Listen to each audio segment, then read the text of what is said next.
केन्दुझर जिला घसीपुरा थाना घसीपुरा ब्लॉक गड़बांधगोड़ा पंचायत कृष्णपुर गारे झाड़ाबांति व्यापी 2 दिन में 25 रु ऊर्ध्व डाक्तरखाना भर्ती होइछंती। सूचना अनुसार कृष्णपुर ग्राम रे थिबा अशोधित टांकी पानी पीवा जोगु झाड़ाबांति शिकार हेउथिबा ग्रामवासी माने कहिछंती। तुरंत कृष्णपुर गाकु डाक्तरी दल आसी पानी को जांच करिबा पई ग्रामवासी माने सरकारंकु अनुरोध करिछंती।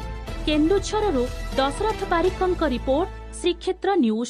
आम गाँव तो डायरिया प्राय 60-70 जन लोक मत तो काली होता मुझे राति 12टा बेले गने आज पुणी 10-12टा खंडे जावापर आम फैमिली जाऊँ समस्ते साईकुल मेडिकल अच्छा 10-20 जन खंडे आनंदपुर घसीपुरा मेडिकल अच्छा 10-20 जन खंडे आसुँच जाऊँ चलती।